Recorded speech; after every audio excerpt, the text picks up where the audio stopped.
வணக்கம். பரபரப்பு மீடியா செய்திகளுக்காக நான் நிரோஷன்.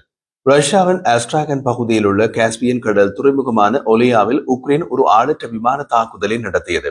துறைமுகத்தில் குறிவைக்கப்பட்டது ஒரு கார்கோ கப்பல்.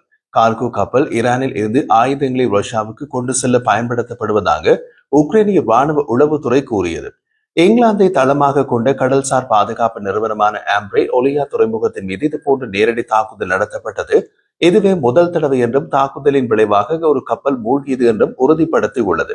ஒலியா துறைமுகம் இருப்பது காஸ்பியன் கடல் பகுதியில். காஸ்பியன் கடல் பகுதியில் உக்ரைன் ஒரு கப்பலை வெற்றிகரமாக குறிவைத்ததும் இதுவே முதல் தடவை என்றும் தெரிகிறது. உக்ரைன் ராணுவ உளவுத்துறையின் கூற்றுப்படி ஒலியா துறைமுகம் மீதான தாக்குதல் உக்ரைனின் சிறப்பு நடவடிக்கை படைகளின் பிரிவுகளால் ஆயுதப்படைகளின் பிற கிளைகளுடன் ஒருங்கிணைந்து நடத்தப்பட்டது.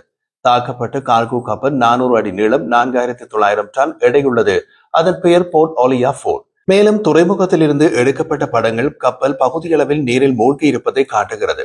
தாக்குதல் நடத்தப்பட்ட நேரத்தில் கப்பல் நங்கூரமிடப்பட்டிருந்தது. ரஷ்யா கொடியுடன் கூடிய கப்பலின் பாலம் மற்றும் மேற்கட்டமைப்பில் உள்ள விரிவான தீக்காயங்கள் இது மோதலின் சாத்தியமான புள்ளியாக இருக்கலாம் என்பதை குறிக்கின்றன. ஆம்ப்ரேயால் வெளியிடப்பட்ட உறுதிப்படுத்தப்படாத அறிக்கைகள் கப்பலில் இருந்த அனைத்து பணியாளர்களும் மீட்கப்பட்டதாக கூறின. போர்ட் ஒலியா 4 ஈரானில் இருந்து ஆளற்ற விமான பாகங்கள் மற்றும் வெடிப்பொருட்களை எடுத்து செல்ல பயன்படுத்தப்படுவதாக உக்ரைனிய ராணுவ உளவுத்துறை தெரிவித்துள்ளது. ஆளற்ற விமான கூறுகளில் ஷாஹித் வகை ஆளற்ற விமானங்களுக்கான பாகங்கள் உள்ளதாக கூறப்படுகின்றது. இவை ரஷ்யா உக்ரைன் மீதான வழக்கமான தாக்குதல்களில் பெரிதும் பயன்படுத்தப்பட்டு வருகின்றன. ரஷ்யா இப்போது ஒவ்வொரு மாதமும் 2000க்கும் மேற்பட்ட நீண்ட தூர ஒரு வழி தாக்குதல் ஆளற்ற விமானங்கள் உருவாக்கி வருகிறது. அந்த எண்ணிக்கை அடுத்து வரும் மாதங்களில் மேலும் அதிகரிக்கும் என்றும் எதிர்பார்க்கப்படுகிறது. கப்பலில் இருந்த பொருட்கள் என்ன என்பதை இந்த கட்டத்தில் உறுதிப்படுத்த முடியாது என்றாலும் அமெரிக்க கருவூலத்துறை மற்றும் உக்ரைனிய ராணுவ உளவுத்துறை இரண்டும் கப்பல் தொடர்ந்து காஸ்பியன் கடலை கடந்து ஈரானுக்கும் ரஷ்யாவுக்கும் இடையில் பொருட்களை கொண்டு வருவதாக தெரிவிக்கின்றன. கடந்த செப்டம்பரில் அமெரிக்க கருவூலமும் ராஜாங்க அமைச்சும் ரஷ்யாவுக்கு ஈரானிய ஆயுதங்களை வழங்குவதில் ஈடுபட்டுள்ளதாக கூறும் கப்பல்கள் மற்றும் கப்பல் நிறுவனங்கள் மீது தடைகளை விதித்தன. ரஷ்ய துறைமுகத்தை குறிவைத்து உக்ரைன் எந்த வகையான ஆளற்ற விமானத்தை பயன்படுத்தியது என்பதும் தெளிவாக தெரியவில்லை. இந்த விஷயத்தில் உக்ரைன் ராணுவ உளவுத்துறையிடமிருந்து எந்த விளக்கமும் இல்லை.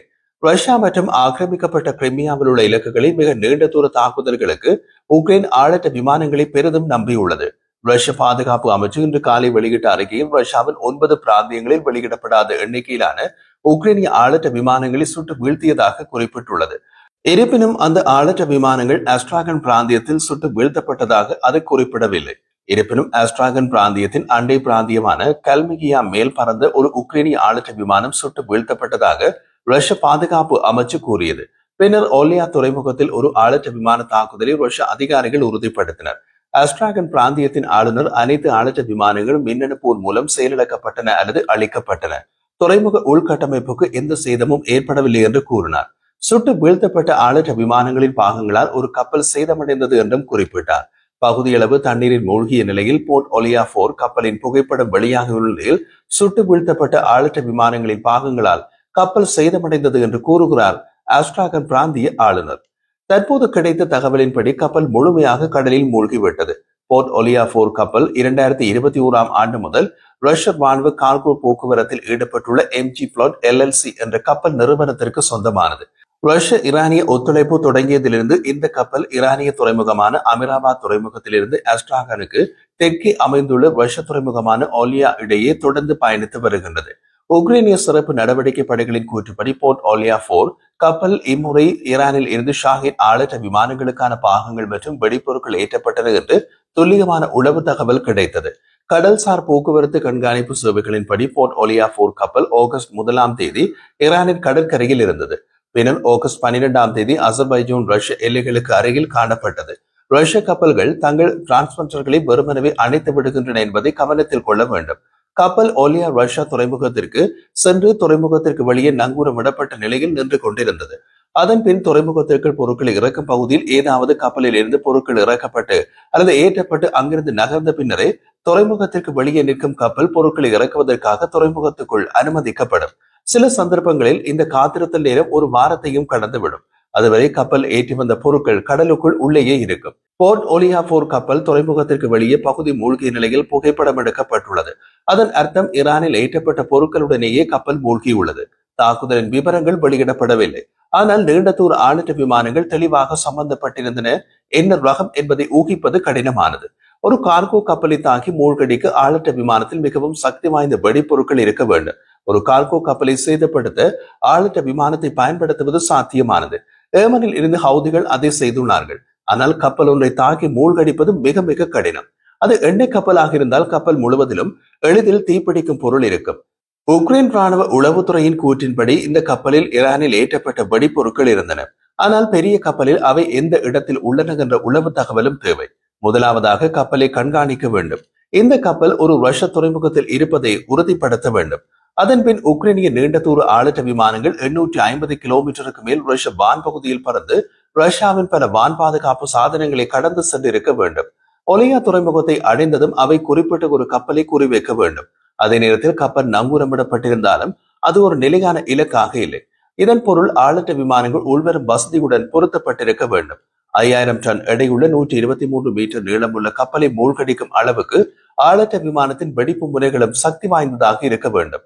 வேறு வார்த்தைகளில் கூறுவதானால் இது மிகவும் கடினமான மற்றும் சவாலான தாக்குதல். இந்த ஆண்டு உக்ரைன் ரஷ்யாவுக்கு எதிராக நீண்ட தூர ஆளிட்ட விமான தாக்குதல்களின் நிலையான வேகத்தை பராமரித்து வருகின்றது. குறிப்பாக எண்ணெய் சுத்திகரிப்பு நிலையங்கள் மற்றும் பிற எரிசக்தி உள்கட்டமைப்புகளில் கவனம் செலுத்தி அவற்றை தாக்குகின்றது. அந்த நேரத்தில் ரஷ்யாவின் துறைமுகங்களும் முக்கியமான இலக்குகளாக உள்ளன. உக்ரைனிய ராணுவ உளவுத்துறையின் கூற்றுப்படி இந்த ஆண்டின் தொடக்கத்தில் இருந்து ரஷ்யாவுக்குள் அவர்கள் நடத்திய வெற்றிகரமான தாக்குதல்களில் 7% ரஷ்ய துறைமுகங்கள் மற்றும் கடல் முனையங்களில் நடத்தப்பட்டன. ஒலியா துறைமுகத்தை தவிர உக்ரைனிய படைகளின் ரஷ்யாவின் சமாரா பகுதியில் உள்ள சிஸ்டான் எண்ணெய் சுத்திகரிப்பு நிலையத்தையும் ஒரே இரவில் தாக்கின. சிஸ்டான் எண்ணெய் சுத்திகரிப்பு நிலையம் பல்வேறு வகையான எரிபொருட்களை உற்பத்தி செய்கின்றது. இது ரஷ்ய அரசு எண்ணெய் நிறுவனமான ரோஸ்டெஃப்டுக்கு சொந்தமானது. டெலிகிராம் செய்தியின் செயலியில் வெளியான ஒரு அறிக்கையில் சிஸ்டான் எண்ணெய் சுத்திகரிப்பு நிலையத்தின் மீதான தாக்குதல் தீ மற்றும் வெடிப்புகளுக்கு வழிவகுத்தது என்று உக்ரைனிய ஆயுதப்படைகள் தெரிவித்தன. சமாராவின் பிராந்திய ஆளுநர் ஒரு ஆளிட்ட விமான தாக்குதலால் தனது பிராந்தியத்தில் பெயர் குறிப்பிடப்படாத ஒரு தொழில்துறை நிறுவனத்தில் தீ விபத்து ஏற்பட்டதாக உறுதிப்படுத்தினார். ஆனால் அது விரைவாக அணைக்கப்பட்டதாக கூறினார். ஆனால் அந்த சம்பவத்திலும் சிஸ்டான் எண்ணெய் சுத்திகரிப்பு நிலையத்திலும் தீப்பற்றி எரியும் காணொலிகள் சமூக வலைதளங்களில் வெளியாகியுள்ளன. எண்ணெய் சுத்திகரிப்பு நிலையத்தில் தீப்பிடித்தால் எண்ணெய் எளிதில் தீப்பிடிக்கும் பொருள் என்பதால் அதை அணைப்பது சுலபம் இல்லை. ரஷ்யாவின் ஏற்கனவே உக்ரைனால் தாக்கப்பட்ட பல எண்ணெய் சுத்திகரிப்பு நிலையங்கள் தீ அணைக்கப்பட முடியாத நிலையில் நாள் கணக்கில் எரிந்தது கூட நடந்துள்ளது. இது சமீபகால தாக்குதல்களின் நேரம் குறிப்பிடத்தக்கது. அமெரிக்க ஜனாதிபதி டொனால்ட் ட்ரம்ப் மற்றும் ரஷ்ய ஜனாதிபதி விளாடிமிர் புட்டின் இடையே அலாஸ்காவில் சந்திப்பு நடப்பதற்கு சில மணி நேரத்துக்கு முன்பு இந்த தாக்குதல்கள் நடந்தன. ஒலியா துறைமுகத்தின் மீதான சமீபகால தாக்குதலை பொறுத்தவரை ஒரு கார்கோ கப்பலை வெளிப்படையாக குறிவைப்பது மிகவும் வித்தியாசமானது. ஒப்பீட்டளவில் இது ஒரு வர்த்தக கப்பலின் மீது மிகவும் அரிதான நேரடி உக்ரைனிய தாக்குதல். இது ஆளற்ற விமான பாகங்களை ஏற்றி சென்றதாக அறியப்பட்ட காரணத்தால் இந்த கப்பல் மிக அதிக முன்னுரிமை இலக்காக மாற்றியுள்ளது. அத்துடன் தற்போதைய நிலவரப்படி ஷாஹித் ஆளற்ற விமானங்கள் ரஷ்யா உக்ரைனின் நீண்ட தூர தாக்குதல்களை நடத்துவதற்கான மிக முக்கியமான ஆயுதமாக பயன்படுத்தப்படுகின்றன. ஈரானில் இருந்து ரஷ்யாவுக்கு ஆயுத விநியோகங்களில் ஈடுபடும் கப்பல்களை உக்ரைன் குறிவைக்க தொடங்கக்கூடும் என்று நீண்ட காலமாக எதிர்பார்க்கப்பட்டது. இது இப்போது ஒரு ஜதார்த்தமாகிவிட்டது. அத்துடன் இதன் முக்கியத்துவம் என்னவென்றால் உக்ரைன் ரஷ்யாவின் கடல் இலக்குகளை இதுவரை காலமும் குறிவைத்தது கருங்கடலில் தான். உக்ரைன் கருங்கடலுக்கு வெளியே காஸ்பியன் கடலில் ஒரு கப்பலை மூழ்கடித்தது அதன் ராணுவ செயற்பாடுகளை ஒரு புதிய பகுதிக்கு விரிவுபடுத்திய முதல் நிகழ்வு இதுதான். எப்படி இருந்தாலும் இந்த நடவடிக்கை ரஷ்யாவின் பேரழிவு தரும் நீண்ட தூர ஆளற்ற விமான தாக்குதல்களை குறைமதிப்புக்கு உட்படுத்தும் உக்ரைனிய முயற்சிகளை அடிக்கோடிட்டு காட்டுகிறது. இதில் இப்போது ஈரானில் இருந்து ராணுவ பொருட்களை இறக்குமதி செய்ய பயன்படுத்தப்படும் முக்கிய தளவாட மையங்கள் மீது வழக்கு தொடரப்படுவதும் அடங்கும்.